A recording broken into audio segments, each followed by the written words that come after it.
Oi.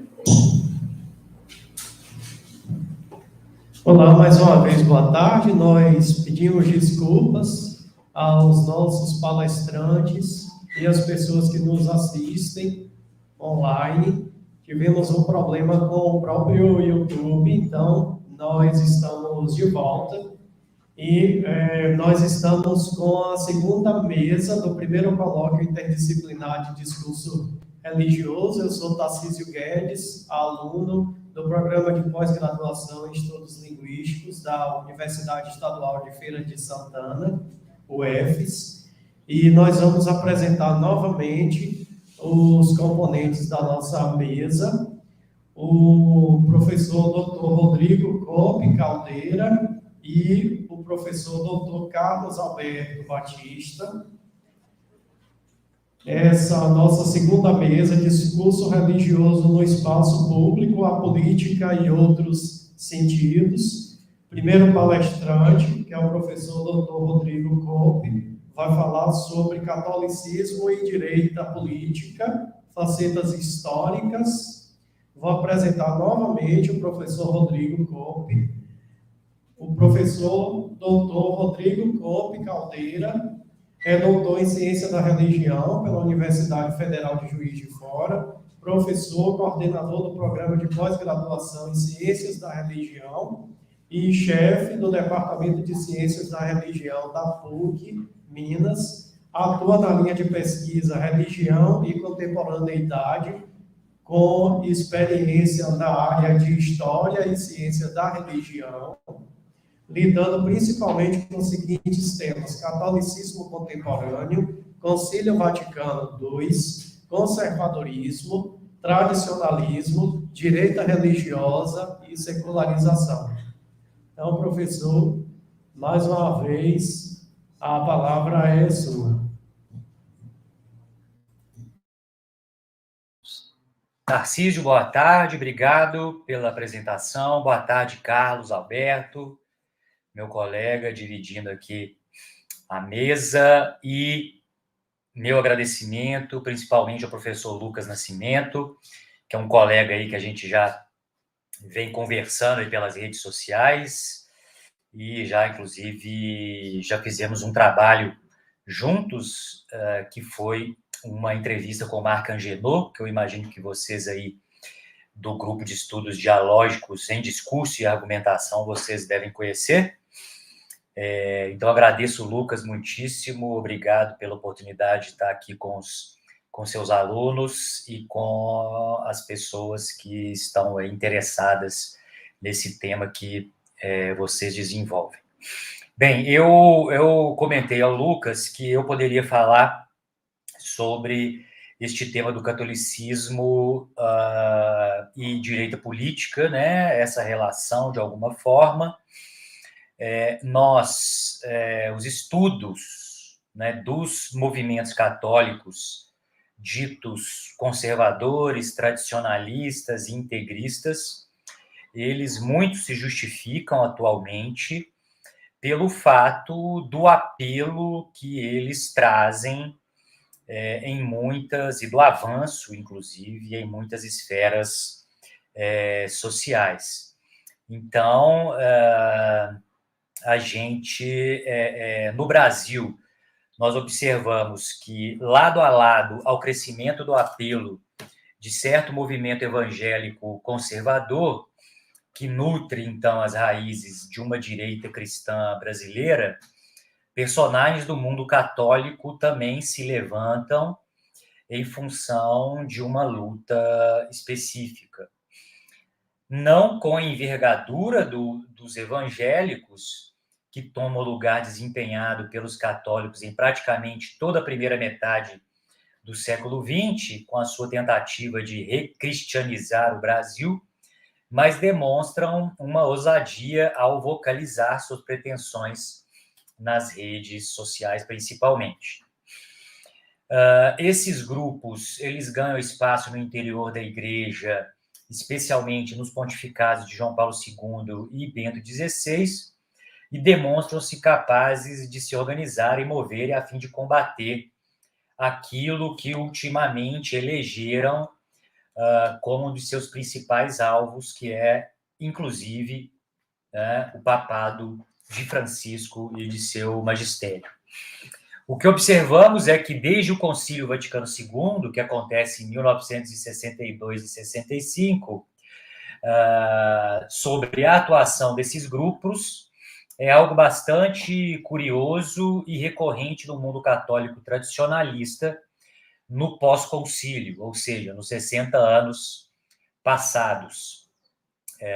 Estes grupos, eles passam, então, de defensores do magistério para o ataque a Roma, entendido, então, como modernista e como algo que deve ser combatido nos termos atuais.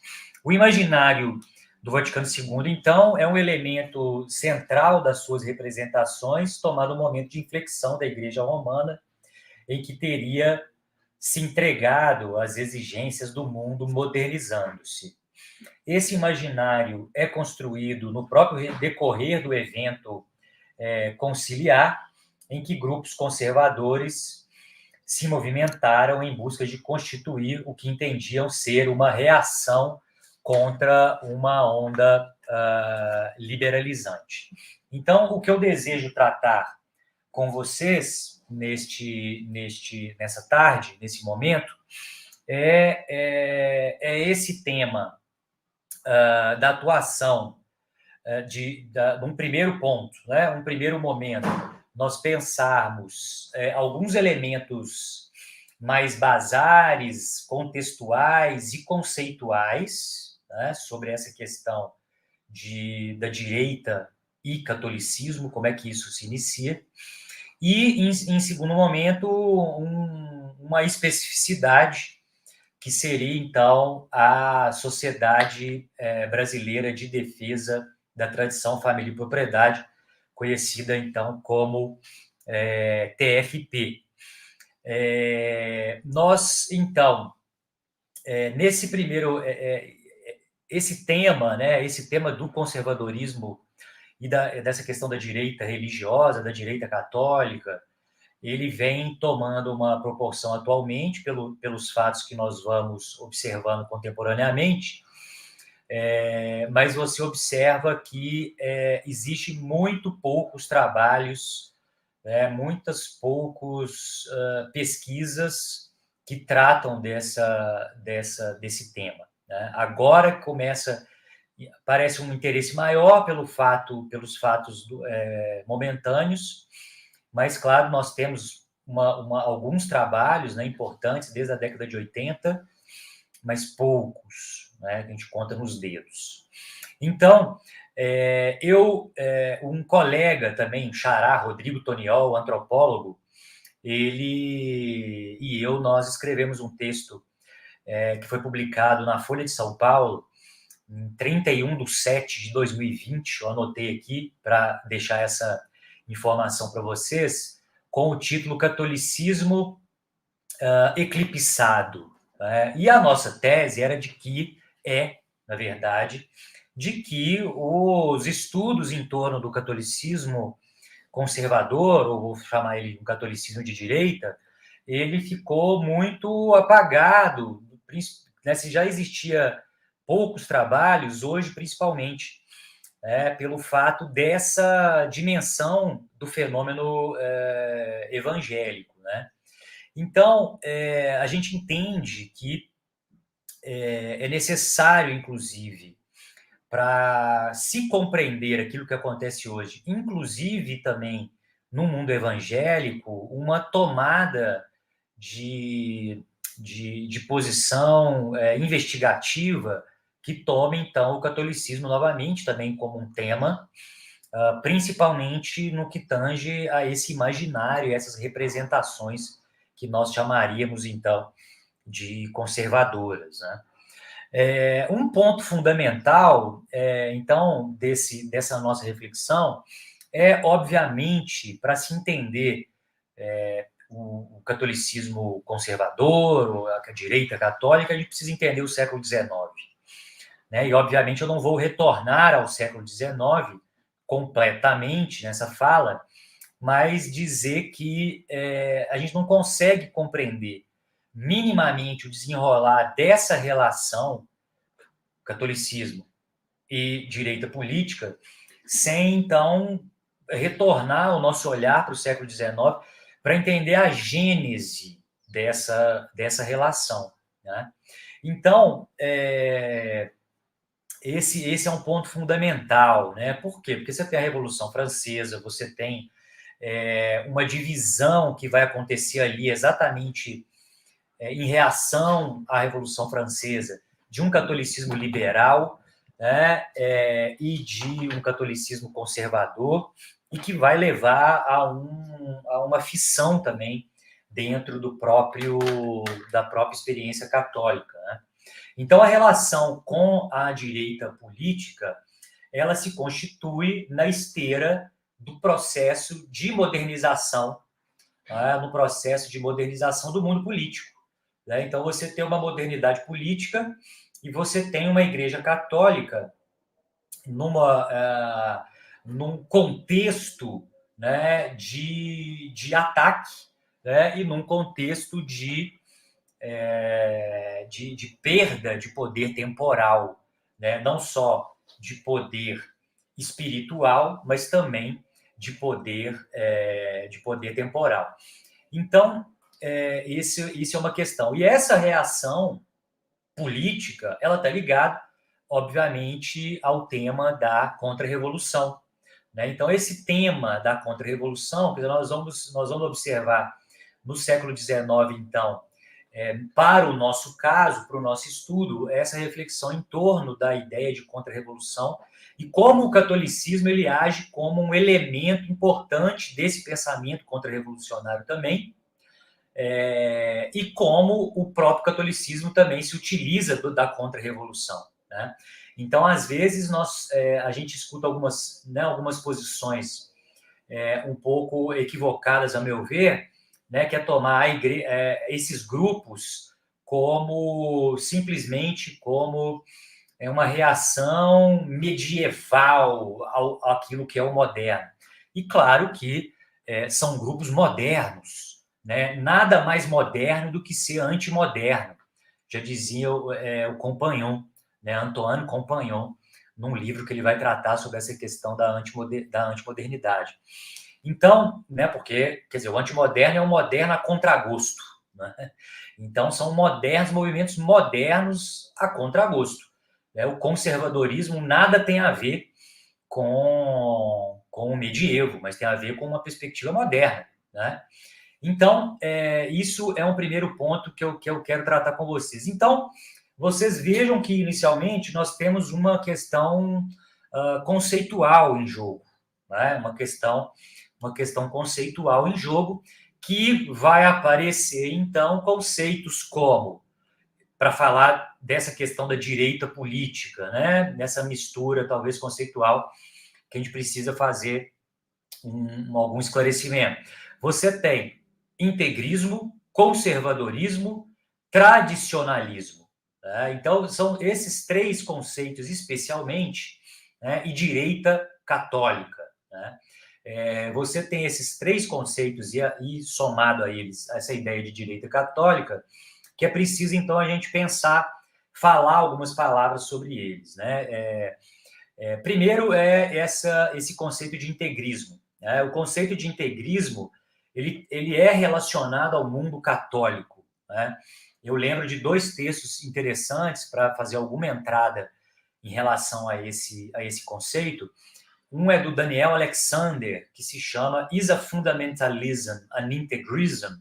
Né? O fundamentalismo é o integrismo, e ele vai tratar sobre essa questão da palavra exatamente, né? A questão etimológica. E um outro texto, que é um texto muito acessado e muito famoso, do saudoso sociólogo Antônio Flávio Perucci, que se chama Fundamentalismo e Integrismo, os nomes e a coisa. Né? Então, é um texto interessante, que obviamente não resolve tudo, né? Mas eu entendo que esses dois textos eles nos ajudam bem a compreender isso. Bem, há posições que colocam o surgimento do vocábulo integrismo como surgindo na Espanha no final do século XIX.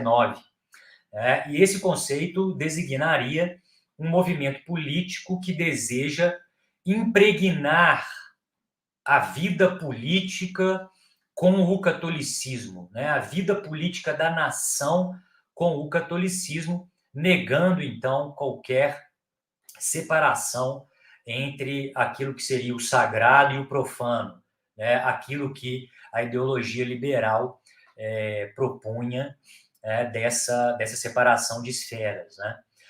Outros vão trabalhar, né, como Francesco Sicardo, que integrismo é um vocábulo francês, né? Teria aparecido, então, na França no início dos anos 1910, no bojo da querela entre católicos conservadores, ou também chamados católicos intransigentes, e os modernistas, né?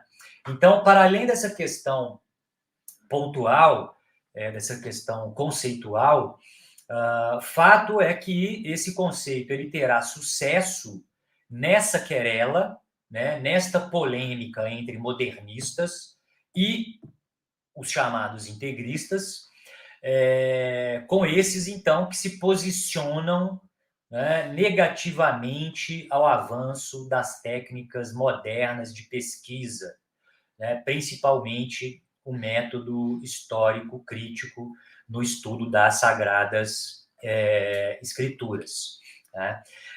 A gente pode falar que o integrismo católico, grosso modo, ele nasce, então, de uma crise interna ao catolicismo, quando, nas últimas décadas do século XIX, o Papa Leão XIII, né, também tem esse outro elemento que agrega a esses usos do conceito do integrismo. Nas últimas décadas do século XIX, o Papa Leão XIII ele vai, então, arquitetar para o catolicismo com a encíclica famosa Rerum Novarum, de 1891, um envolvimento dos católicos com a questão operária, a questão social, essa história que marca a gênese daquilo que é chamado de doutrina social da Igreja, né? Então, ele representaria um agrupamento, né, do catolicismo que se opõe a todas as tentativas de conciliação entre a Igreja Católica e a sociedade que vai ser construída a partir da Revolução Francesa, né? O Pierucci vai falar, cito, ele diz, seu lema, não se pode transigir nos princípios, né? O lema do integrismo. Em lugar do compromisso, a intransigência como dever. Porquanto, entre a igreja e a sociedade moderna, diziam a contradição essencial, né? Fecha aspas. Então, esse é um primeiro conceito importante. Um segundo conceito, que também aparece quando vai se discutir o tema do conservadorismo, a questão da direita no campo católico, é de conservadorismo, né? E aí eu lembro um texto, né, existem atualmente outros textos aí que tratam, em português inclusive, sobre o conservadorismo, mas eu lembro de dois textos importantes. O primeiro deles é o do sociólogo Karl Mannheim, né, que se chama O Pensamento Conservador, muito interessante, teoricamente importante para os estudos sobre esse tema, e um texto do Samuel Huntington, da década de 50, que se chama Conservatism as Ideology. Então, Samuel Huntington também tenta fazer alguma reflexão sobre esse conceito. O conservadorismo ele vai surgir, né, como uma ideia, como uma negação dos aspectos, né, uma reação, vamos dizer, contra essa sociedade da Revolução Francesa, e num ponto específico que eu gostaria de chamar a atenção, que é o racionalismo moderno, né, essa ideia de uma possibilidade de total racionalização do mundo, né? O racionalismo moderno, ele negaria os aspectos concretos e particulares, né, e as faculdades da percepção humana que permitiriam o sujeito aprender um mundo de maneira intuitiva, né? Então, ele emerge como uma oposição, isso é muito interessante que o Karl Mannheim vai falar, uma oposição à dominação econômica e política do capitalismo emergente, opondo-se a ele de maneira intelectual, reunindo-se, então, fatores espirituais e intelectuais que se viam atacados e estando em perigo de desaparecimento como resultado da vitória do racionalismo burguês. Então, é muito interessante notar que, ao contrário do que se acredita, de acordo com Mannheim, não foram os socialistas do século XIX a fazer uma crítica primeira ao capitalismo, mas foram os conservadores, né? Então, isso é bastante curioso, né? O Mannheim vai falar que há indicações que as críticas ao próprio sistema e tudo aquilo que ele vai gerando, econômico e também cultural, está relacionado à direita, né? E foram depois gradualmente assumidas pela oposição à esquerda. Então, grosso modo, poderia falar do conservadorismo como uma atitude política e social, um conjunto mais ou menos definido de políticas desenhadas a fim de preservar o melhor do que foi herdado, né, historicamente, ou seja, a questão da tradição, à luz de circunstâncias que se transformam, né? E, por fim, o conceito de tradicionalismo, tá? Então, esse conceito de tradicionalismo também me parece que nós precisamos avançar mais na reflexão em torno desse conceito, né? E produzir reflexão em torno desse conceito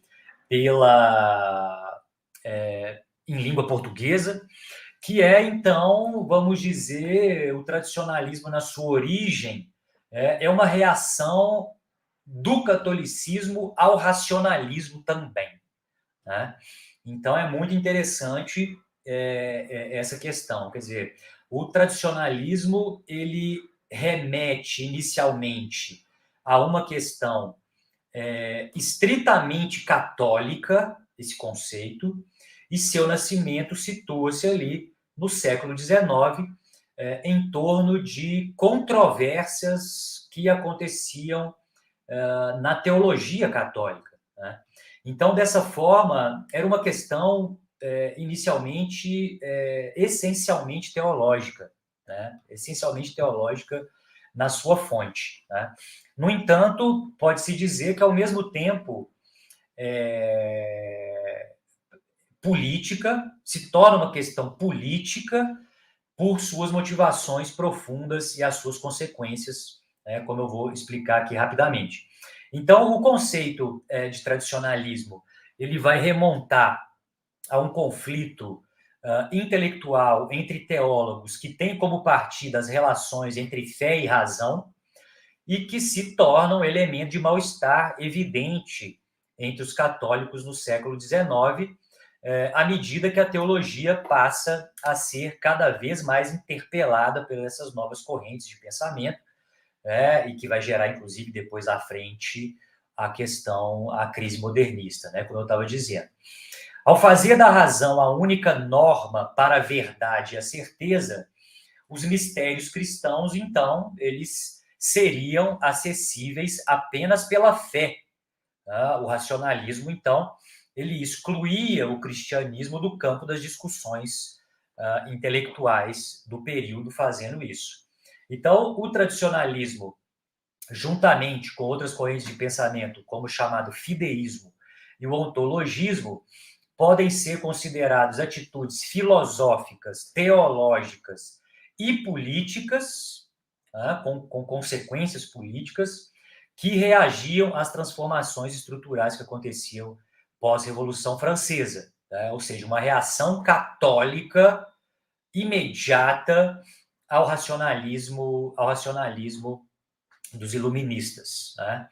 Então, cada um deles, é interessante que cada uma dessas, esse movimento tradicionalista, ele foi condenado pelo magistério, tanto quanto o ontologismo, quanto o fideísmo.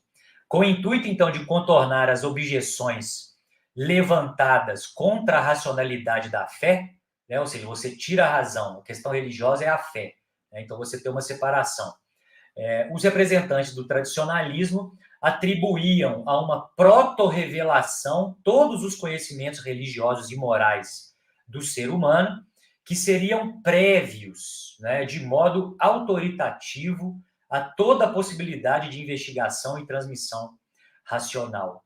Buscando construir uma barreira às forças revolucionárias que se dissolviam, a ordem estabelecida, a tradição, né, essa ideia de tradição, passa a assumir um papel representativo em que os católicos terão como um importante elemento.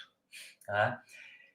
Então, a partir de conceitos relacionados à concepção teológica de tradição, revelação, autoridade de Deus, obrigatoriedade da doutrina, infalibilidade dos concílios e do Papa, elabora-se uma posição, uma postura intelectual anti-iluminista, e que ficará bastante evidente com uma constituição chamada Constituição Dogmática Pastor Eterno sobre a Igreja de Cristo, que é uma constituição do Concílio Vaticano I de 1870, né, em que será promulgado o dogma da infalibilidade papal, compreendido como o baluarte principal contra as ondas liberais, né, que se espraiavam por toda a Europa e por todo o mundo, e o tradicionalismo sendo, então, condenado e levado, então,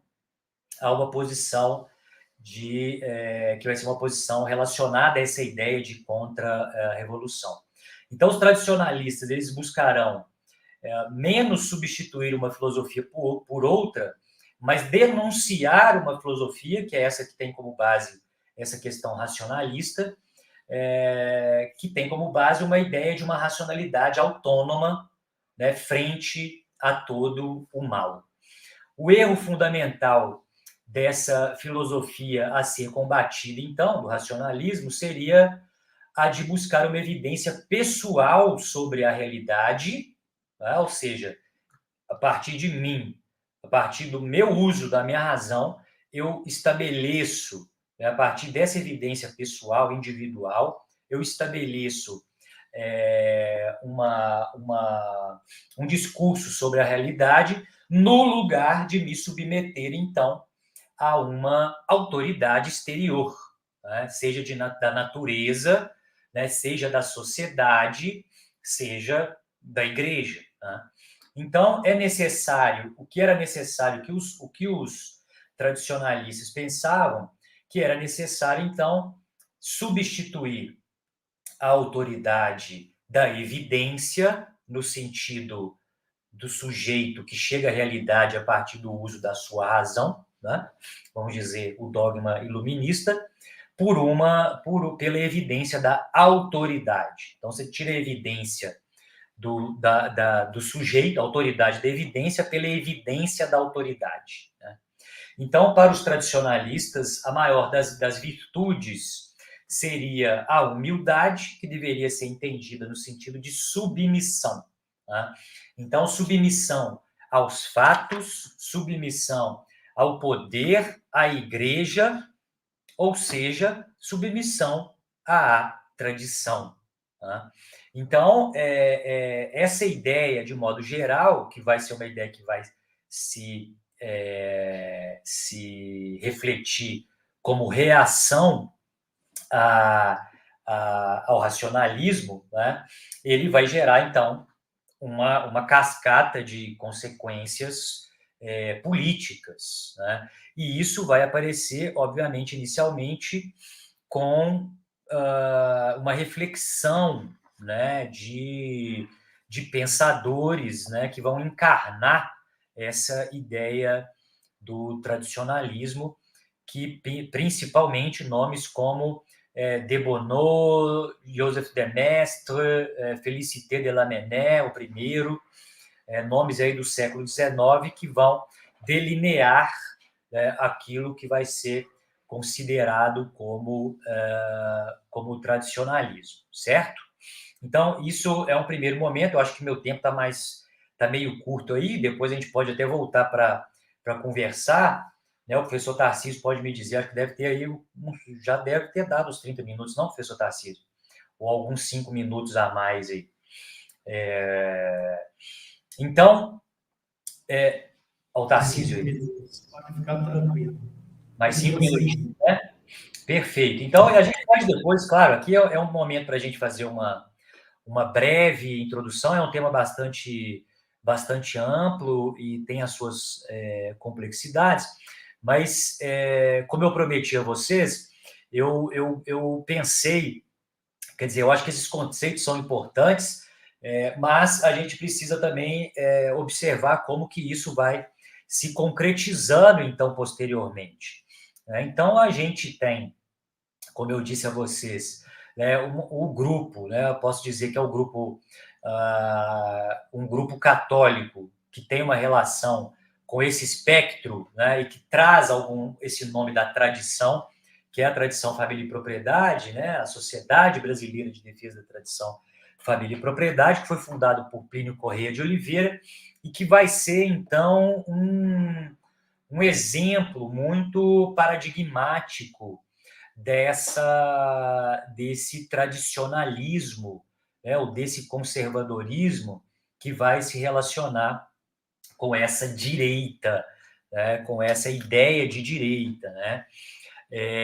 A gente tem que entender também, anteriormente, que esse conceito de direita, como o conceito de esquerda, ele está relacionado a um momento histórico ali, e o Raymond Aron, sociólogo e filósofo liberal francês do século XX, ele vai dizer que ele surge, então, na esteira, surge na França, e ali na França ele vai se caracterizar de algumas formas, com alguns elementos interessantes. Então, eu acho que esse conceito de tradicionalismo que eu disse para vocês por último, porque a direita, de acordo com o Jaime Nogueira Pinto, num livro muito interessante sobre que se chama A Direita e as Direitas, ele faz uma radiografia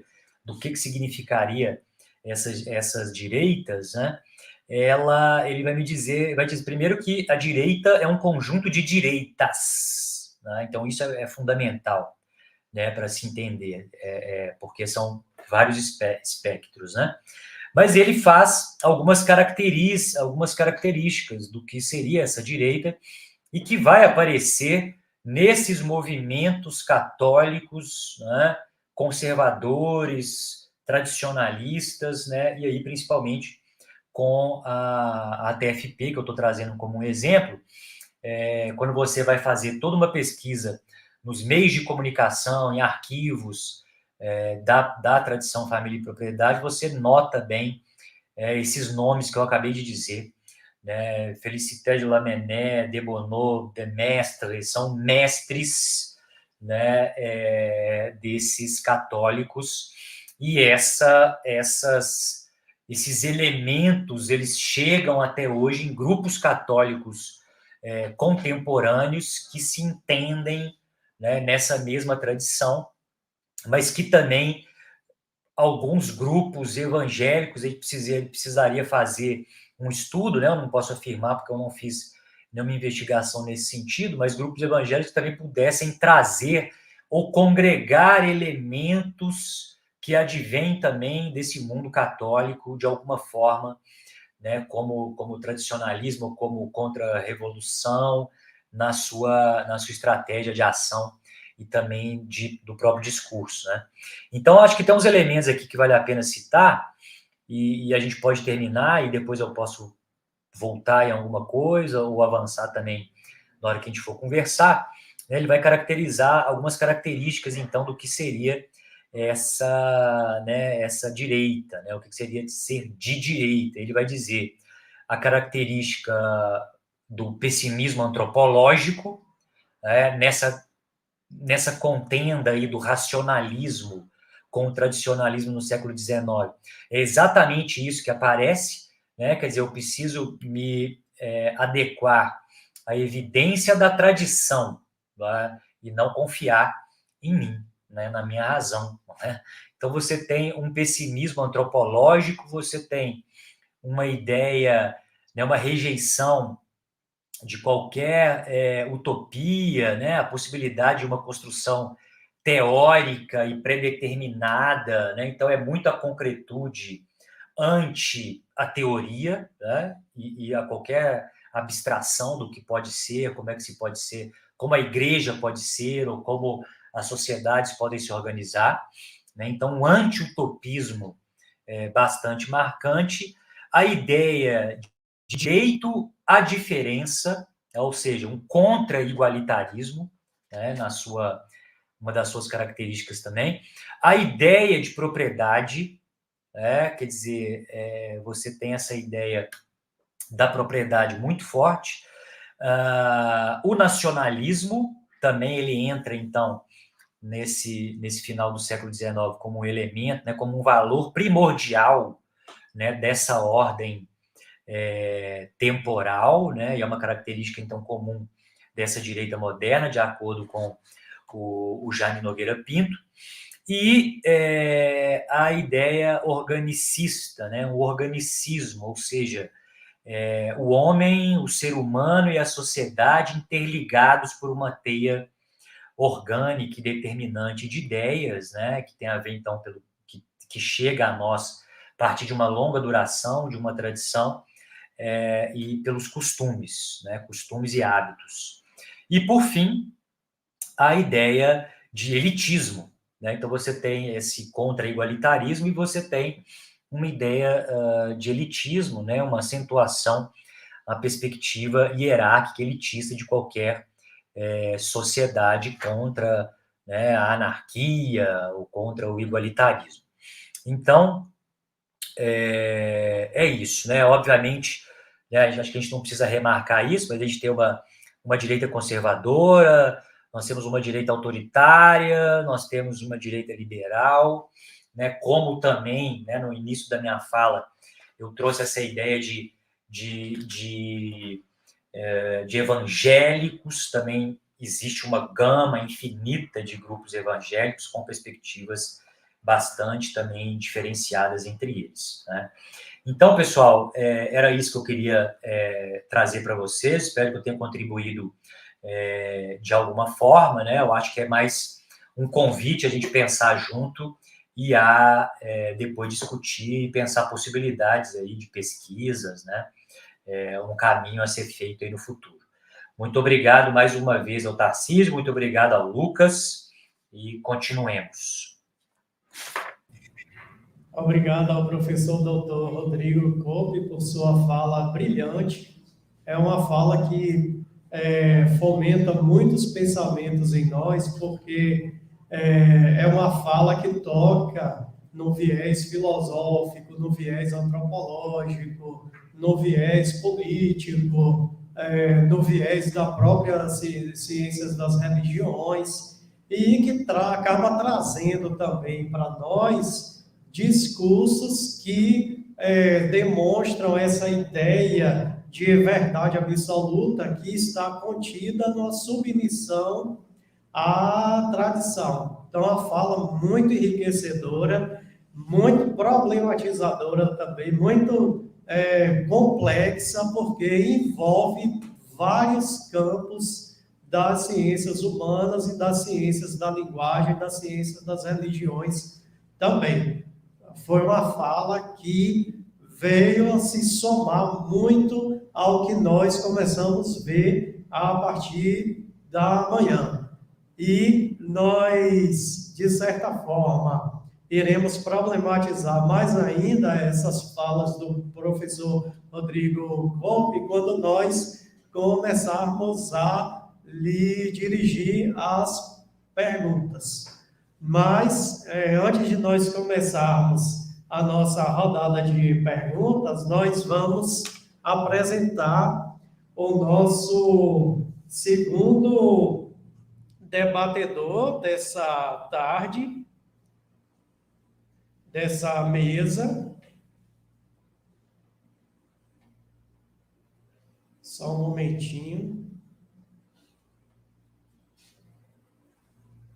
Bom, vamos lá então. Nós vamos apresentar o professor doutor Carlos Alberto Batista, que é doutor em língua portuguesa pela PUC de São Paulo, atua como professor de língua portuguesa, literatura, comunicação empresarial e redação técnica do ensino médio e técnico no Instituto Técnico de Barueri, ITB-FIEB. Entre seus trabalhos destacam-se A Voz de um Anjo Sussurrou no Meu Ouvido, Fundação e Legitimação do Discurso Religioso, O Deus da Harmonia, a legitimação de um espaço no campo discursivo da religiosidade.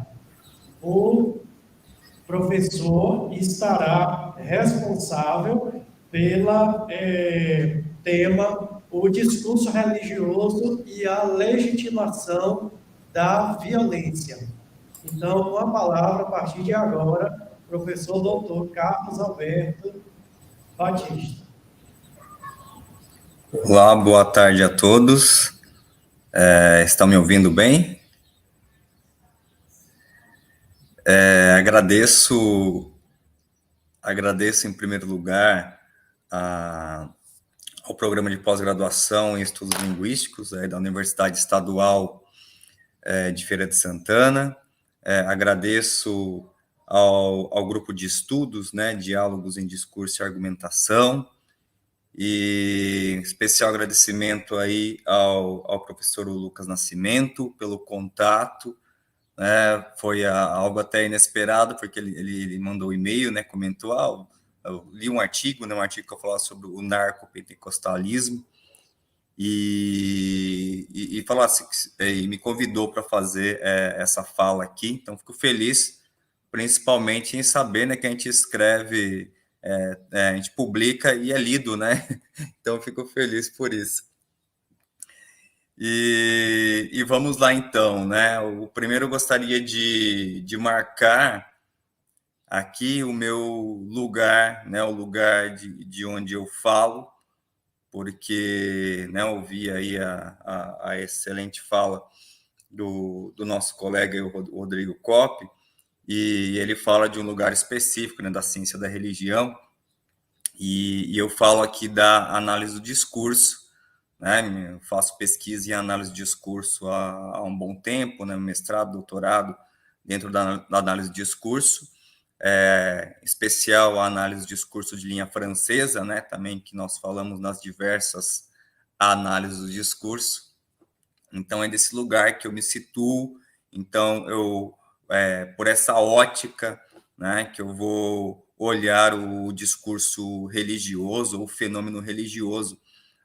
Parabenizo também o programa, o grupo de pesquisa, por trazer essa temática à tona, Isso vale muito a pena, porque quando eu fiz a tese mesmo sobre o discurso religioso, percebi que, de certa forma, há um silenciamento sobre o tema, não se discute tanto quanto se deveria a temática do fenômeno religioso. Então, muito bacana que vocês tragam esse tema à tona. Bem, o título da minha apresentação aqui é o Discurso Religioso e Legitimação da Violência.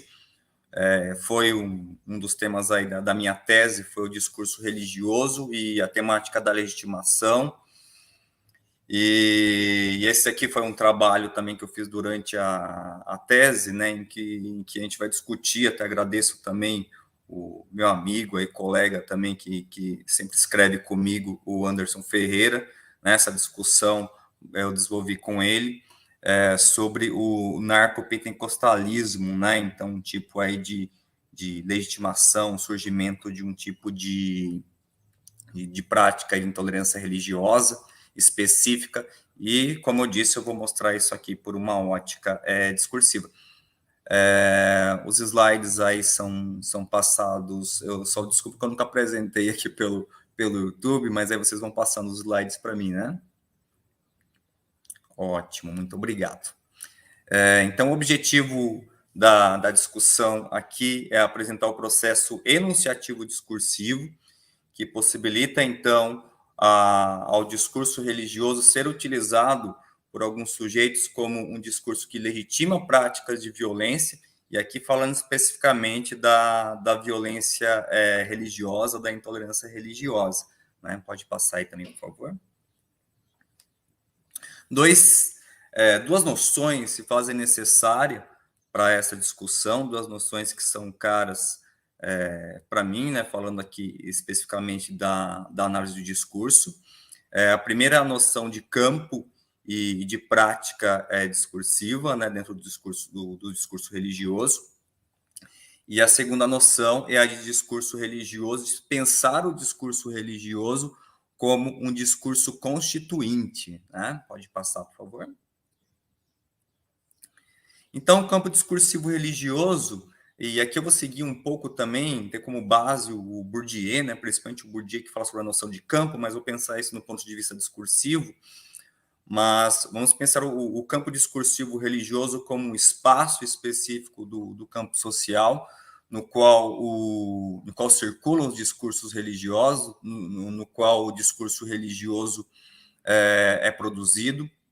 Bem, e esse espaço é marcado por uma disputa acirrada, então a gente pensa que tem dentro desse espaço alguns posicionamentos que são dominantes e aqueles posicionamentos dominados ou emergentes dentro desse campo religioso.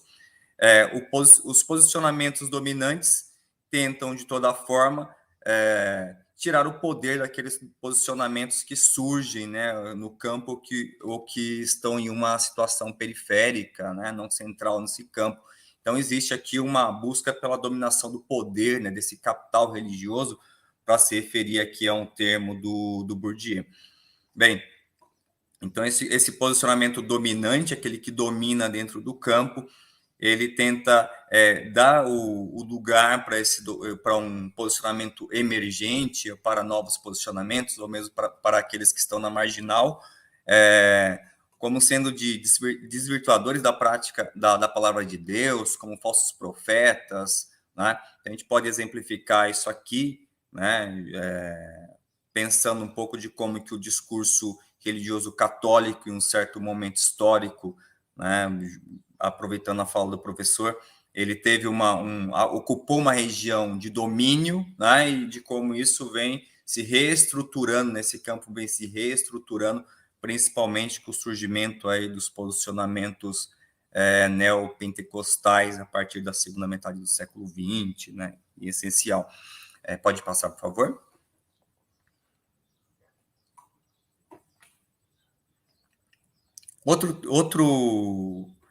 Uma outra base importante aqui para se pensar, né, o discurso religioso, dentro da análise do discurso, é a noção de discursos constituintes. Essa noção ela é trazida pelo Dominique Menguenot, né, na verdade, construída juntamente com Cossita, né, que são dois analistas do discurso, da análise do discurso francesa.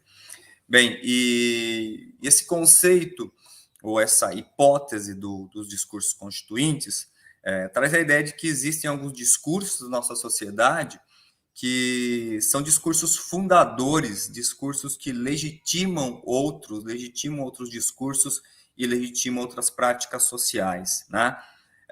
Esses discursos, eles ocupam um lugar limite no interdiscurso, né? Ou seja, eles se colocam acima de qualquer outro discurso, e são a partir deles, ou com base neles, que os outros discursos vão buscar a sua legitimidade, a sua fundamentação. Pode passar, por favor. Então, Dominique Menguenot vai defender que são os 4 discursos mais aparentemente, ou mais evidentes discursos constituintes: o discurso científico, o filosófico, o literário e o religioso. Né? E o que importa aqui, para a gente, claro, que é o discurso religioso. Então, eu penso o discurso religioso aqui, vou discutir o discurso religioso como um discurso constituinte, ou seja, como um discurso que é fundador de certas práticas discursivas e certas práticas sociais.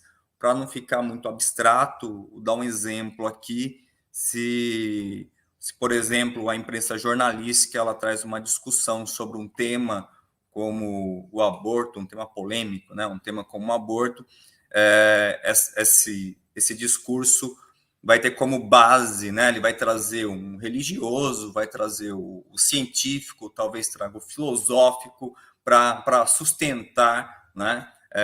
Esse discurso, essa discussão, né? Então a gente percebe que muitas práticas sociais e práticas discursivas mesmo vão buscar na sustentação, se fundamentar nos discursos constituintes. Por isso que eles são os discursos fundadores, os discursos legitimadores das práticas discursivas e das práticas sociais. Pode passar, por favor. Na minha tese, eu prefiro tratar, então, o discurso religioso, né, esse discurso constituinte, esse discurso fundador, a partir da sua interdiscursividade, ou seja, como que esse discurso, na verdade, ele não é único, não existe simplesmente um discurso religioso, mas ele é heterogêneo, né?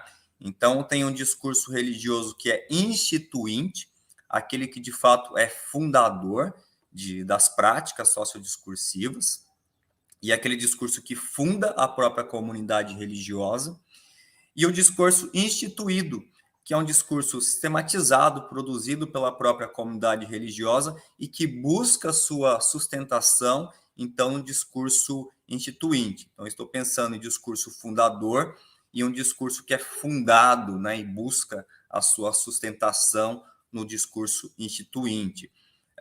Um exemplo disso, então, nós temos uma obra sagrada, e essa obra sagrada ela atua como um discurso religioso instituinte, e é sobre essa obra, né, que uma instituição pode se fundar, né? Então, todo o funcionamento de uma comunidade religiosa, o modo de ser, agir, aquilo que se pode dizer ou não, é fundamentado por esse discurso instituinte, esse discurso fundador.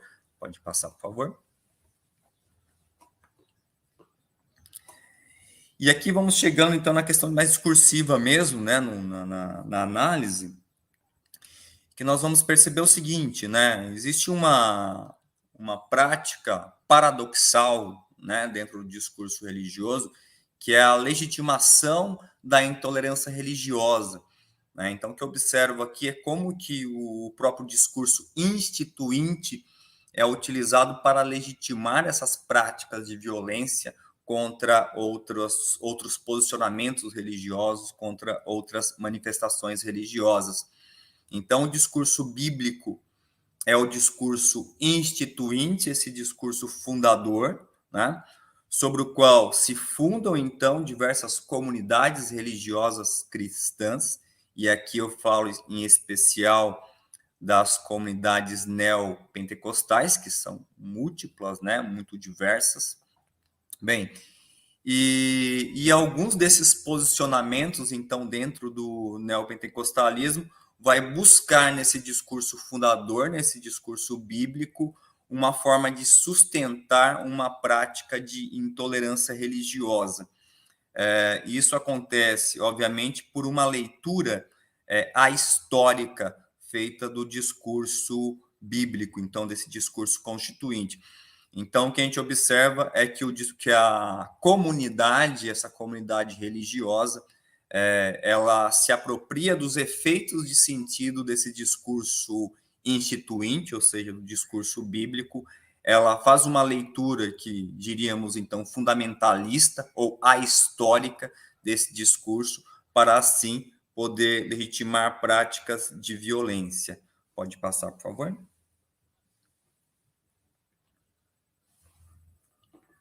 Então, trouxe aqui alguns trechos de alguns enunciados bíblicos, né, pertencentes lá ao chamado Antigo Testamento.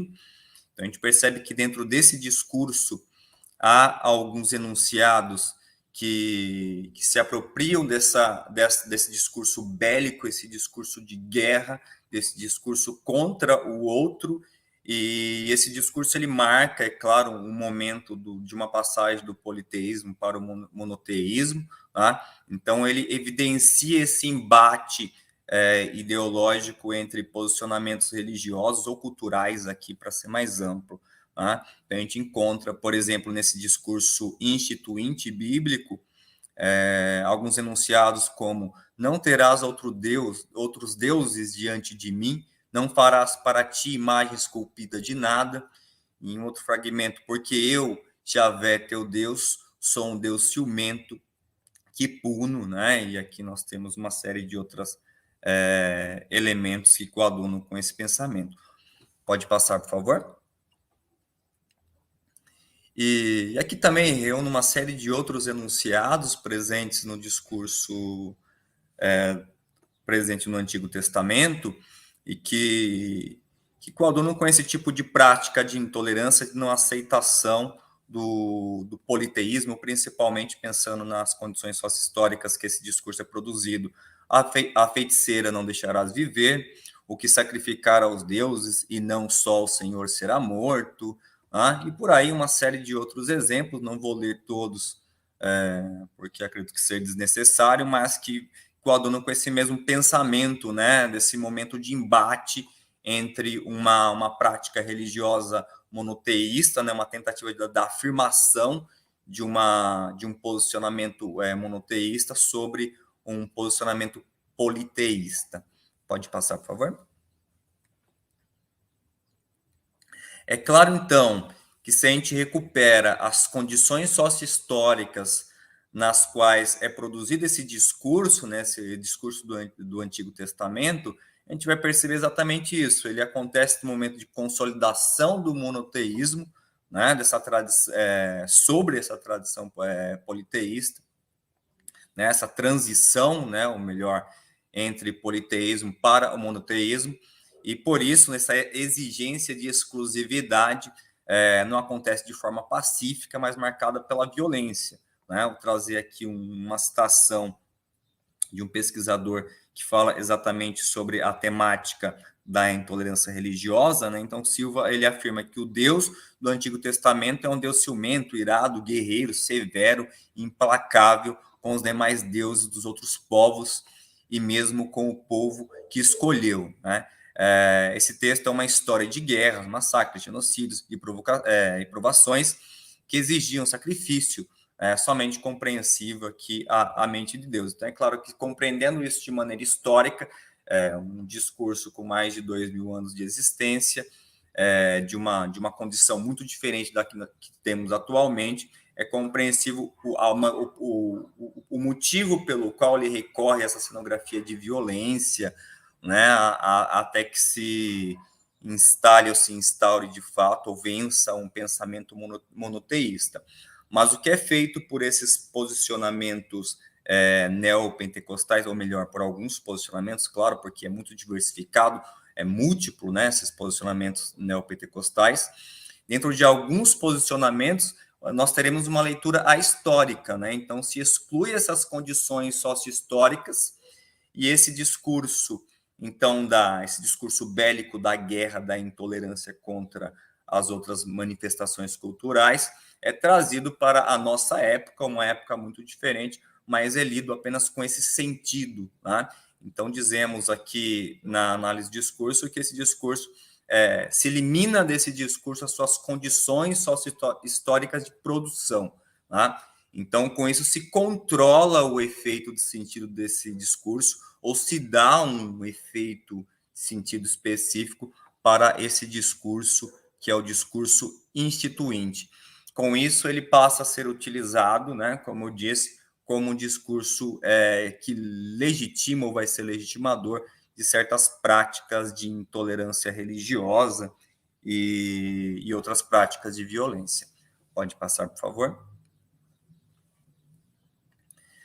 Então, que nós percebemos, né, que esses posicionamentos neopentecostais, eles vão se infiltrando em espaços periféricos principalmente pela prática do proselitismo, né, essa tática de domínio. Então, a gente encontra, por exemplo, muitas práticas neopentecostais, a prática do proselitismo dentro de presídios, né, e muito presente nesses ambientes periféricos.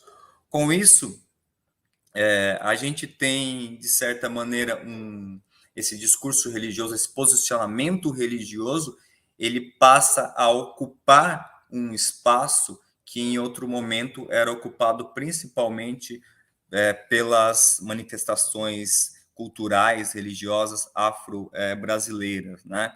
E como ele se apropria desse discurso bélico, desse discurso de guerra, essa visão politeísta presente no próprio discurso instituinte, traduzido por esse discurso, né, como representado pela cultura, pela religião, por essas manifestações das religiões afro-brasileiras, né? Então, quer dizer, ele escolhe esse inimigo a combater a partir de uma leitura que é fundamentalista, por uma leitura que apaga os efeitos sentidos ou norteia um certo efeito de sentido específico desse discurso. Pode passar, por favor.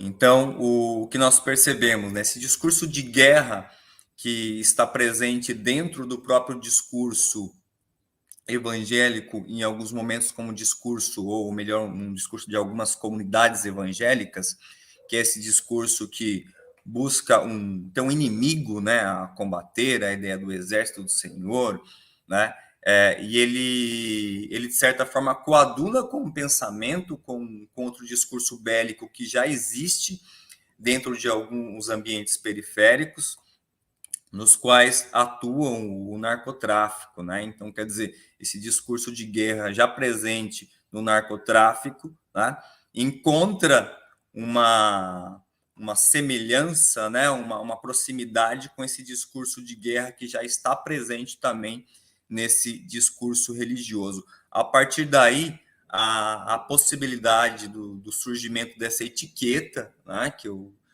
discuto aqui, nessa etiqueta discursiva, né, que a gente chama de, né, ou melhor, que a mídia, né, vai chamar de narcopentecostalismo. Pode passar, por favor. Então surgiu, né, até a própria ideia do trabalho, a gente começou a observar que os jornais publicavam frequentemente, né, esse termo, né, essa palavra, esse neologismo, se a gente dissesse de uma maneira mais geral, mas que a gente chama de uma etiqueta, né, uma etiqueta discursiva, uma forma de nomear um evento, um acontecimento, chamado narcopentecostalismo. Então, parece que essa etiqueta ela une elementos que são tão contraditórios, né, que é o narcotráfico e um posicionamento religioso, no caso aqui o neopentecostalismo. E esse enunciado aparece especificamente no discurso jornalístico, né? Então, ele é criado dentro do próprio discurso jornalístico. Então, é importante a gente perceber, quando essa etiqueta aparece, quem enuncia, né? De onde quais são as possibilidades históricas da sua criação, né? Mas quem enuncia essa etiqueta, né? Então, ela surge dentro do discurso midiático jornalístico mesmo, ela é enunciada por esse eu midiático jornalístico, quer dizer, não existe um sujeito, ou pelo menos por discurso não é possível avaliar isso, né? Não existe um sujeito que assume esse lugar e fala, não, eu sou narcopentecostal, né? Mas é uma etiqueta criada dentro desse meio midiático jornalístico. Então, o que a mídia faz aí? Produzir uma clivagem identitária, né? Que parece que é incompatível, né? Contraditória, né? É paradoxal, que é unir essa ideia, então, como eu disse, do religioso, né? De um posicionamento religioso, e do outro lado a ideia do narcotráfico. A mídia, como é a mídia que produz essa etiqueta, é interessante a gente analisar, né, não perder isso de vista, né, ter a ótica de que a mídia ela dá voz a certos grupos, em alguns momentos históricos, e em outros momentos históricos ela apaga essa voz também, né? Então a gente tem que ter essa visão crítica do surgimento dessa etiqueta. Então, se pensarmos na atualidade como essa temática passa a ter uma relevância social, como se passa a discutir a ideia de intolerância religiosa, como se passa a questionar, a discutir politicamente a intolerância religiosa contra as religiões de matriz africana. Então, a mídia dá espaço para esse debate, é isso que possibilita o surgimento dessa etiqueta, né? Em outros momentos, se a gente pensar, a mídia com certeza colocaria uma religião de matriz africana em outro lugar, ou silenciaria o discurso desse posicionamento, né, desse sujeito. Tá? Então, quer dizer, é importante a gente perceber isso, né, que a mídia ela não trata desse tema porque ela é boazinha, vamos dizer assim, mas porque é um tema que, de certa maneira, torna-se relevante dentro do meio social, né? Então, se torna uma espécie... pode passar, por favor, o slide? Esse tema do narcopentecostalismo se torna uma espécie de um capital simbólico, midiático, né? Então, algo que passa a ter relevância e por isso que ela dá ênfase para isso. Eu coloquei alguns enunciados tirados da mídia, né? Alguns ainda da época quando eu escrevi o artigo, que tem assim 2 anos, mas até fiz uma pesquisa, né, agora para apresentação, e é um tema recorrente, né? Vai aparecer muito essa temática. Infelizmente, quer dizer, o tema e o fato, né, a intolerância religiosa desse modo aparece muito praticada, e a mídia continua tratando, né, esse tema muitas vezes a partir dessa etiqueta, né, do narcopentecostalismo. Bem, aqui nós temos um exemplo, narcopentecostalismo, casos de intolerância religiosa crescem com a expansão de facções no Rio. Né? Pode passar, por favor. Então, coloquei, acho que umas 3 manchetes, né, só para a gente ver, de fato, como que a mídia trata isso aqui. Aqui não pela etiqueta narcopentecostal, mas por elemento linguístico muito próximo, né, do mesmo sentido. Traficantes evangélicos perseguem e ameaçam a vida das minorias religiosas no Rio de Janeiro. Pode passar, por favor. Eu acho que eu coloquei 3 aí, né? 3 exemplos de noticiados pela mídia, né? Como que isso aparece na mídia. E é interessante que como o neopentecostalismo também aparece, né, cria sua própria mídia, né?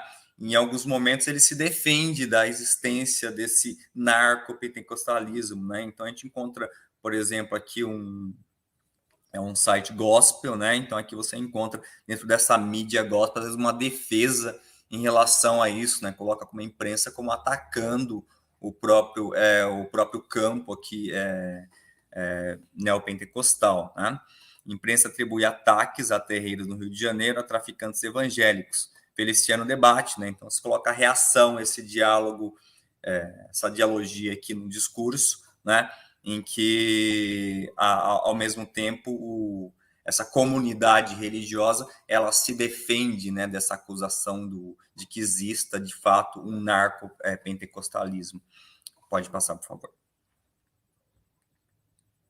Então, algumas considerações finais, né? Então, para encerrar, então, só é possível compreender o surgimento dessa etiqueta a partir da construção dessas condições sócio-históricas que permite o seu surgimento, né? Então, nós temos aqui, como eu comentei, uma leitura, né, histórica, uma leitura fundamentalista desse discurso que é instituinte, desse discurso que é fundador, né? E assim se busca nesse discurso, então, uma forma de legitimar certas práticas de violência.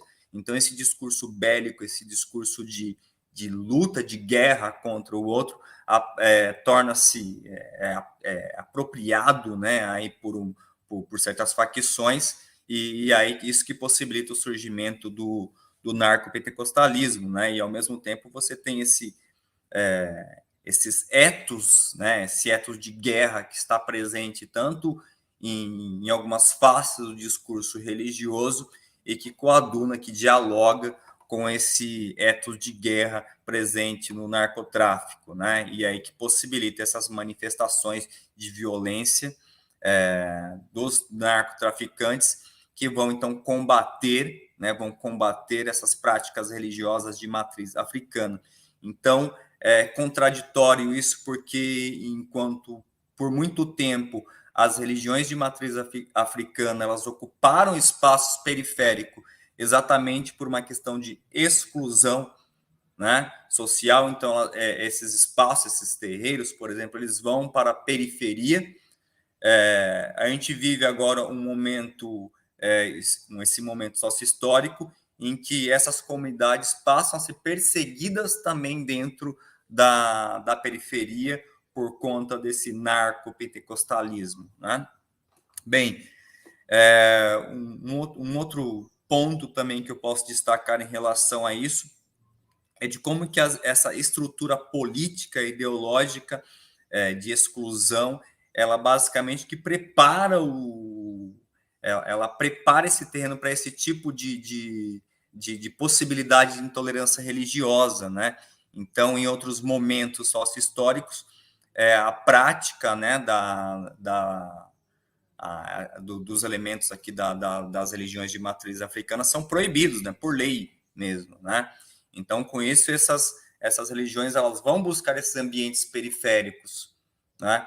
E ao mesmo tempo, esse sistema político, ele possibilita que essas doutrinas, principalmente o neopentecostalismo de forma geral, consiga ocupar certos espaços, né? Então, se a gente pensar isso aqui no começo de século XX, século XIX, né? Desde que nós temos uma organização do Brasil, quando o Brasil se torna um império, por exemplo, né? Com a vinda do rei de Portugal, existiam leis, né, que proibiam as práticas religiosas de matriz africana, ao mesmo tempo em que se dá espaço, então, se permite a ocupação do espaço social pelas religiões que têm como base aí o discurso judaico-cristão, né? Então, quer dizer, toda a base política, ela possibilita, portanto, esse confronto e essa exclusão, né? Então, esses alicerces culturais favorecem que o proselitismo neopentecostal, como diz aí, consiga penetrar nas zonas periféricas e nas penitenciárias, né? Quer dizer, ele dá espaço para isso, né? O próprio sistema permite isso. E pode passar, por favor. Então, finalizando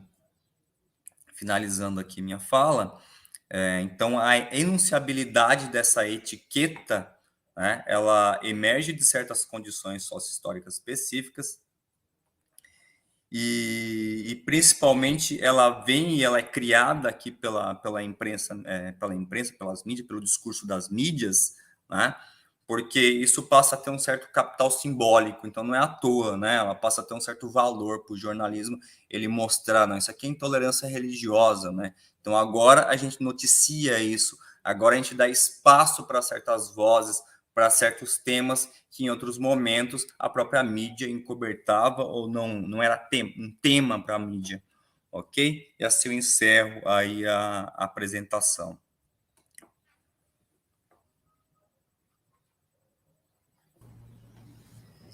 Parabéns, professor, e obrigado por sua explanação. É uma explanação de um tema muito atual, que nos leva a refletir sobre a legitimação dessa violência, pegando até as duas falas. A fala do professor Rodrigo deixou muito claro que não há uma direita, que há direitas, e a sua fala deixou bem claro que não há uma análise do discurso, mas que há análises do discurso, não é algo cristalizado, a gente tem uma diversidade de análise do discurso aí. trouxe também alguns conceitos, como, por exemplo, capital religioso, que é um conceito muito interessante, muito atual. Essa ideia de dominância de um grupo, que o professor Rodrigo acabou tratando também. Essa ideia de dominância nos leva à busca por um grupo de se tornar a doxa hegemônica na sociedade, principalmente por meio dos discursos. Esse conceito também de narco-pentecostal, que acaba soando como um rótulo, e quando se fala traficantes evangélicos, a gente entende que acaba se ampliando mais ainda, porque semelhantemente acaba se tornando narco-evangélicos, que é algo bem mais amplo. Então, mais uma vez, obrigado por sua fala. E agora nós vamos proceder às perguntas a vocês. Então, eu vou começar fazendo as perguntas e aí depois a gente vai revezar entre perguntas online e perguntas do nosso auditório aqui presente. As minhas perguntas são o seguinte: a primeira pergunta é para o professor Rodrigo Coppe, que é o seguinte: a sua fala, professor, me fez lembrar de muitas leituras no sentido de uma ala progressista católica que vai apresentar um discurso mais racional, mais iluminista, como, por exemplo, intelectuais da envergadura do Teilhard de Chardin, do Leonardo Boff, do Hans King, do próprio Papa Francisco, que muitas vezes é combatido por essa ala conservadora, e nos chamou a atenção também a questão do pessimismo antropológico, que nos lembrou de um filósofo americano, Arthur Herman, que é autor do livro A Ideia de Decadência na Civilização Ocidental, que é um livro muito interessante, que mostra como essas falas progressistas muitas vezes são tratadas por uma ala conservadora como responsáveis pela decadência da civilização ocidental. Então, essa contestação dos conservadores em relação à linha mais progressista, dentro dessa submissão à tradição do conservadorismo católico, de que maneira isso respinga naquele lema atual de Deus, pátria e família? Repete só o final para mim, por favor, que eu perdi. Finalzinho mesmo. De que maneira essa contestação a esses grandes intelectuais mais progressistas da igreja, de que maneira essa contestação a eles acaba respingando hoje no conhecido lema Deus, Pátria e Família? Uhum. Eu acho... te agradeço, Tarcísio, pela pergunta, agradeço também o professor Carlos Alberto aí pela aula, né? É muito interessante aprender também essa questão da análise do discurso. Tarcísio, veja, o catolicismo, né, quando a gente pensa num conservadorismo, num progressismo dentro do catolicismo, a gente percebe o quê? Percebe que são tentativas de resposta que emergem a partir do século XIX numa instituição que tenta lidar de uma forma vamos dizer, de uma forma melhor com o mundo circundante que se modifica de uma maneira cada vez mais veloz, né? Então, eu lembro até de uma frase do Niklas Luhmann, né? Tem um livro dele de 96, chama Protesto. E eu tenho anotado essa frase, que eu acho bastante interessante, que ele fala o seguinte: os conservadores começam com desilusão. os progressistas terminam com a desilusão. Todos padecem do tempo e concordam neste ponto. A crise é geral. Eu acho que é uma frase lapidar, né? Os conservadores começam com a desilusão, os progressistas terminam com a desilusão, e essa ideia de crise é geral. Então, você tem uma ideia, né? Por isso que eu também disse na minha fala que o conservadorismo ele é moderno, né? A antimodernidade ela é moderna, só poderia ser. E esse tema, né? Esse tema da tradição, da família, da propriedade, enfim, são elementos de um pensamento que vai ter a sua gênese no século XIX. Então, a gente percebe também, isso é interessante, né, na sua pergunta, como nós estamos ligados a esse século, né, a esse século XIX, quer dizer, a gente vai e volta, a gente termina no século XIX com os elementos que ali estavam, com conceitos que ali estavam. Então, no caso da instituição, o que eu posso falar a partir da sua pergunta é esse conflito que vai se dar internamente à instituição, de como a instituição deve responder aos desafios modernos e contemporâneos, né? E a instituição, ela teve uma resposta, ela fez uma resposta oficial, que foi uma resposta que se deu num concílio, né? Num concílio Vaticano II, que ainda é recepcionado, né? A gente tem 60 anos de recepção desse evento, ele termina em 65, né? Então você tem aí um longo processo de recepção, quer dizer, isso não acabou, e a partir dessa resposta, ela gerou novas reações, né? Quer dizer, novas reações, porque o progressismo, essa ideia do progressismo, essa ideia do diálogo com o mundo moderno, com os valores modernos, enfim, grosso modo, ele é tido como uma decadência, então, usando a sua referência, uma decadência da própria instituição religiosa, né? Da própria instituição religiosa, o que vai gerar novos grupos tradicionalistas, vamos chamar assim, que vão reagir, então, a esse caminho tomado, né? E que vai, então, a partir daí, você tem, né, a partir dessas palavras, né, que você traz, que essa ideia de tradição, que às vezes é um conceito bastante também mal compreendido pelos tradicionalistas, né? Quer dizer, a tradição, eles chega até o século XIX, quer dizer, não tem um pensamento de um retorno atrás desse momento, de uma fixação pelo magistério de conceitos e perspectivas que se consolidam ali e você retorna ali, né, aquela prática de negação da modernidade. Então, acho que era isso, assim, o que eu posso dizer, que como a igreja deve responder aos desafios contemporâneos.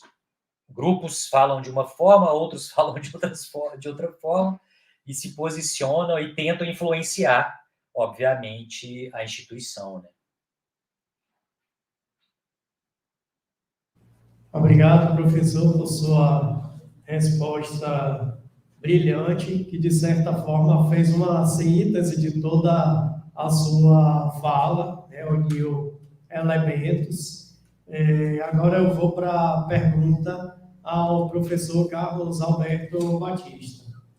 A pergunta é a seguinte: partindo do princípio de que a questão da violência ela acaba sendo uma escalada, e a gente já falando dessa violência a partir do discurso, né, uma violência verbal que vem de uma incompreensão, da incompreensão ela vai para a intolerância, da intolerância vai para a violência verbal propriamente dita, e muitas vezes chega até a violência de fato. A gente pode citar até 2 exemplos O exemplo de Hitler com o Mein Kampf, que foi aquele livro dotado de uma violência verbal terrível, que terminou com a morte de milhões de pessoas na Europa na Segunda Guerra Mundial. Quer dizer, a violência verbal que levou ao genocídio de fato. Um outro exemplo foi lá em meados da década de 90, quando judeus fundamentalistas insatisfeitos com as conquistas que o Isaac Rabin, então o chefe de Estado de Israel, concedeu aos palestinos, começou a ser chamado de traidor da pátria, traidor da própria religião judaica, e acabou sendo assassinado após várias ameaças de violência verbal. Quer dizer, nós temos tanto uma violência verbal, vamos dizer assim, estatal, como no caso de Hitler, e temos também uma violência verbal por parte de grupos organizados da própria sociedade. E aí a pergunta é a seguinte: de que maneira o poder político, por meio do Estado, ele pode discursivamente legitimar essa violência e quais são as consequências dessa violência?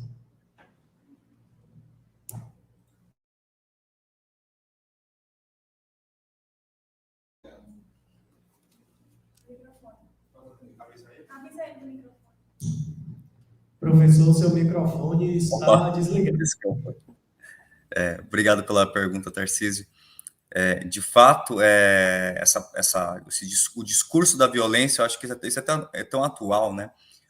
Esse discurso da violência, quando ele toma espaço, ele tem um acesso no ambiente político, dentro do discurso político, isso facilmente vem para a prática social, né? A gente observa isso até num cenário hoje de conflito de posicionamentos políticos, né?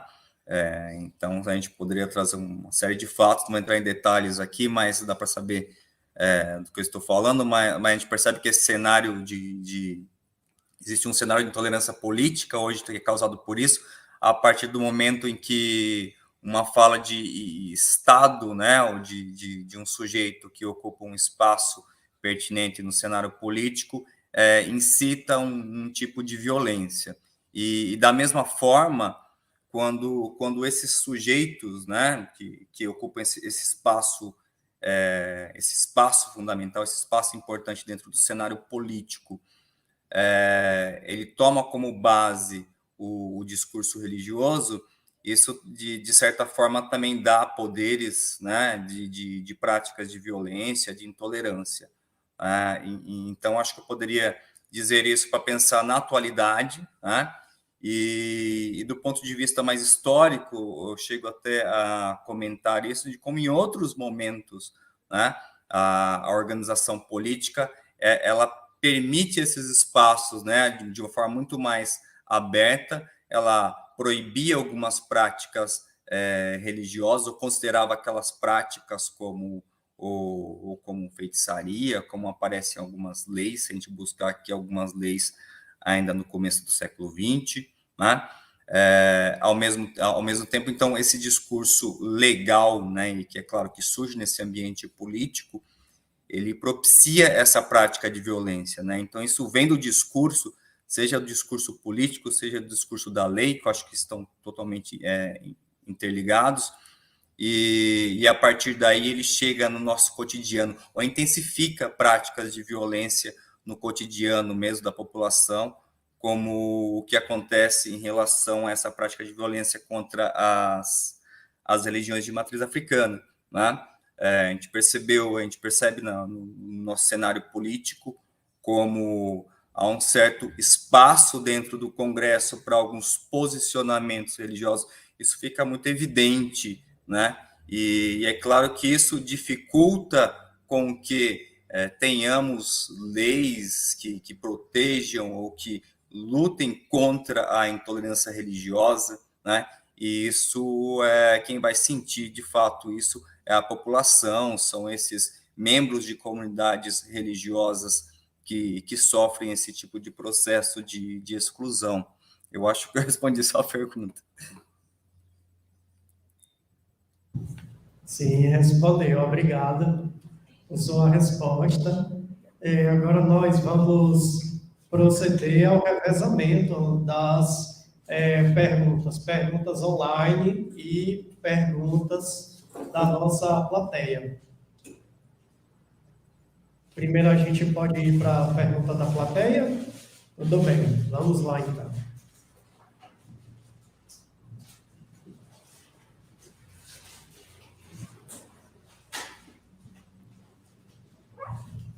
Boa tarde. Minha pergunta é para o professor Rodrigo.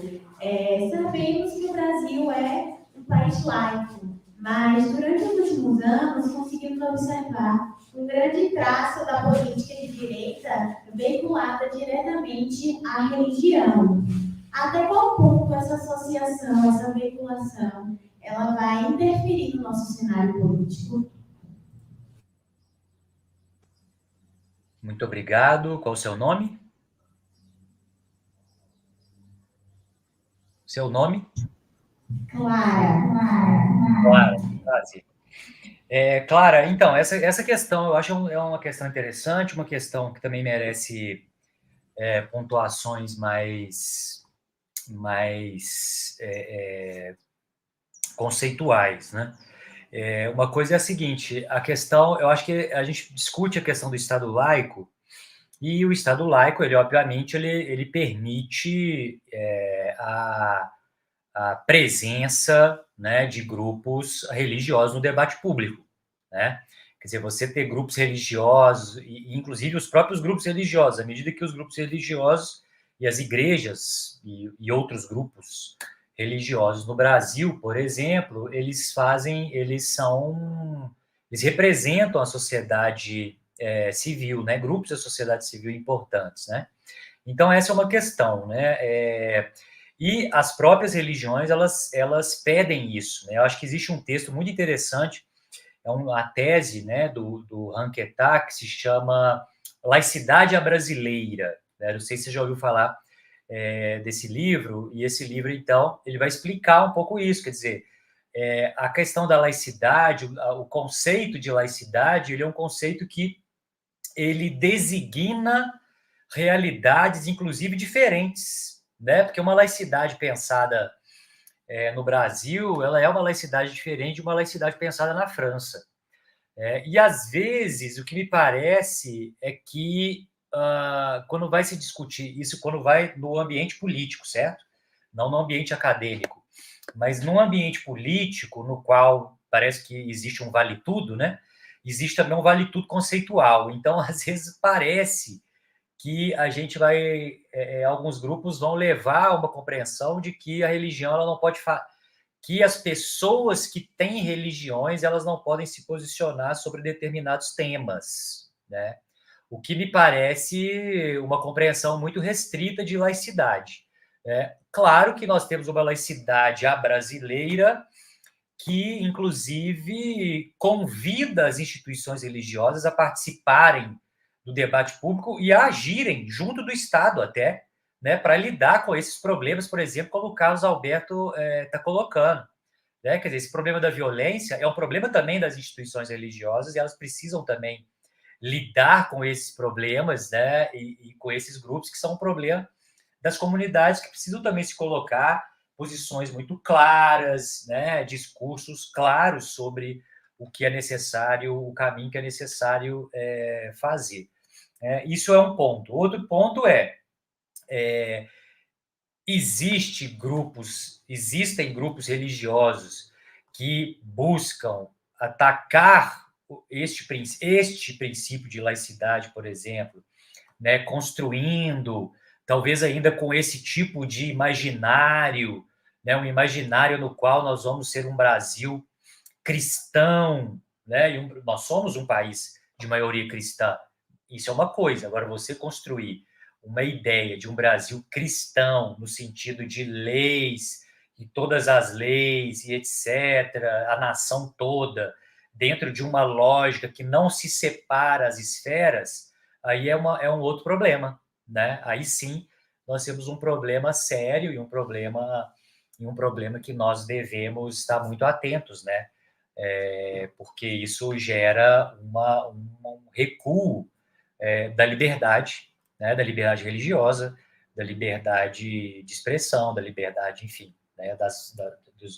Dos direitos humanos de maneira geral, né? Então, eu acho que tem essas duas facetas aí que é importante a gente colocar. Não sei se eu te respondi, Clara, mas eu tentei. Obrigada, professor. Agradeço. Nós vamos para a última pergunta agora. Essa pergunta é uma pergunta feita online, vai para o professor Carlos Alberto Batista. É uma pergunta que diz assim, do Fledmar Júnior, essa pergunta. Ele pergunta, ele diz, de fato, há uma pluralidade entre os evangélicos que não é entendida por boa parte da mídia. Aí ele faz a pergunta, esta abordagem midiática vem de uma má interpretação ou visa o ataque?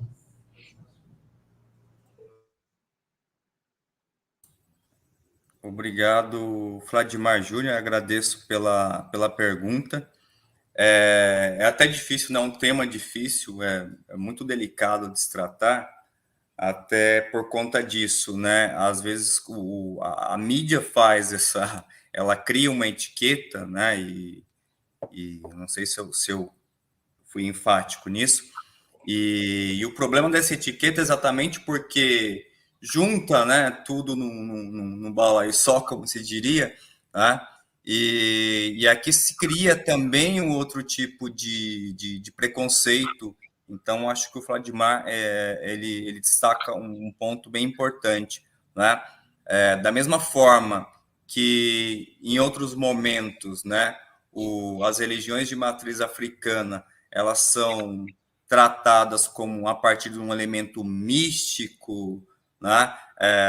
Isso é abandonado por essa ótica da mídia e hoje ela mostra uma outra face, né?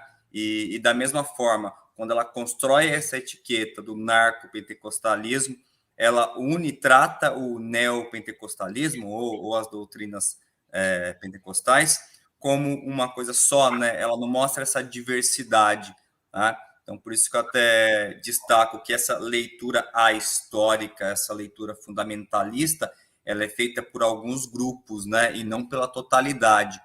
Então, é exatamente essa ideia de silenciar certas vozes, silenciar certos grupos que a mídia acaba provocando. E o que acontece com essa etiqueta é esse mal entendido que ela causa. Então, parece que está todos esses grupos pentecostais têm o mesmo pensamento, né? São formados pelo mesmo discurso, fazem a mesma leitura, né? desse arquiteto, desse discurso constituinte bíblico, e não é isso que acontece, tá? Mas eu acredito, ele pergunta se é algo mais de má fé que isso é feito. Eu diria que a mídia ela busca aquilo que, de certa maneira, vende, né, a ideia do capital midiático, né, aquilo que em certo momento histórico parece que faz mais sentido ou vende mais, ou hoje, se a gente pensar nas mídias, aquilo que vai trazer mais cliques, né? Então ela busca o termo narcopentecostal, ele possibilita isso, e falta de fato essa explanação e aí uma crítica, né, em relação a esse próprio discurso midiático, que ela não deixa claro isso, né, de que existem quando se fala em neopentecostalismo, estamos falando em posicionamentos muito diversos, né, em atuações de comunidades religiosas muito diversas. Ok? Obrigado, professor, mais uma vez por sua contribuição, por sua resposta. Para nós foi um prazer e uma riqueza escutar todos os dois professores, tanto o professor Carlos Alberto Batista quanto o professor Rodrigo Corpe. Sejam bem-vindos sempre aos nossos eventos. Suas falas foram excelentes, muito atualizadas e nos enriqueceram muito. Foi um prazer lhes escutar, a ambos. Então, nesse momento, nós vamos nos despedir e nós encerramos a segunda mesa do dia do primeiro colóquio interdisciplinar de discurso religioso, discursos e polêmicas religiosas no espaço público.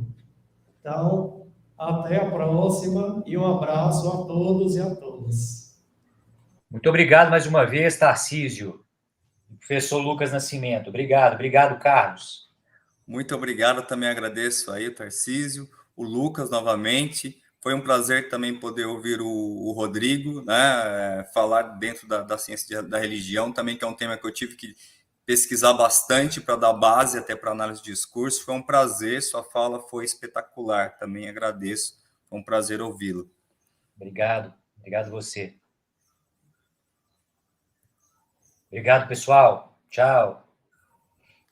Tchau, valeu, pessoal, pelas perguntas aí, por ter participado, acompanhado a mesa. Um abraço a todos.